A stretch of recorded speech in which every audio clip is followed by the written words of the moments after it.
Iran Israel के बीच जमीनी स्तर पर भले ही युद्ध रुका हुआ है, लेकिन शांति बिल्कुल नहीं है। ईरान के विदेश मंत्री ने अमेरिका को सीधे तौर पर धमकी दी है कि उन्हें वार्ता बहाल करने में वक्त लग सकता है, लेकिन ईरान को अपना परमाणु कार्यक्रम शुरू करने में समय नहीं लगेगा। इजरायल के ऑपरेशन राइजिंग लॉयन की चर्चा दुनिया भर में खूब हुई। इस ऑपरेशन ने ईरान और इजरायल के बीच युद्ध करवा दिया, जिसमें इजरायल की मदद के लिए अमेरिका को भी उतरना पड़ गया। दोनों देशों ने मिलकर ईरान के परमाणु ठिकानों को बारूद से पाट दिया। दिलचस्प यह है कि इतने के बाद भी हालात कुछ ऐसे हैं कि ईरान मान ही नहीं रहा है कि उसके परमाणु कार्यक्रम को इससे कोई नुकसान हुआ है। एक बार फिर से वो अमेरिका को सीधी धमकी दे रहा है। ईरान इजरायल के बीच जमीनी स्तर पर भले ही युद्ध रुका हुआ है, लेकिन शांति बिल्कुल नहीं है।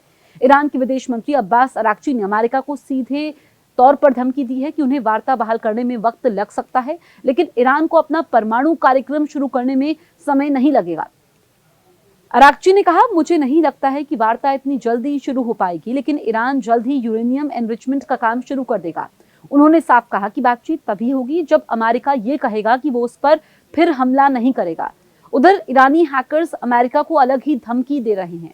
उनका दावा है कि उनके पास अमेरिकी राष्ट्रपति डोनाल्ड ट्रंप के सर्कल से हैक किए हुए ईमेल्स मौजूद हैं। वो पहले भी इस तरह के दस्तावेज लीक कर चुके हैं, जो मेल्स साल 2024 में अमेरिकी इलेक्शन से जुड़े हुए थे।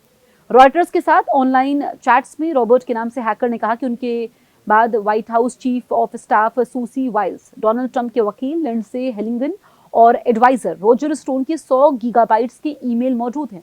वो इन ईमेल्स को पत्रकारों या किसी और के हाथों बेच भी सकते हैं। नई सैटेलाइट तस्वीरों से मालूम चला है कि ईरान के फोर्डो परमाणु संवर्धन संयंत्र में अमेरिका के हमले के बाद भी काम जारी है। ये प्लांट करीब एक हफ्ते पहले अमेरिकी B-2 बॉम्बर्स के हमले का निशाना बना था।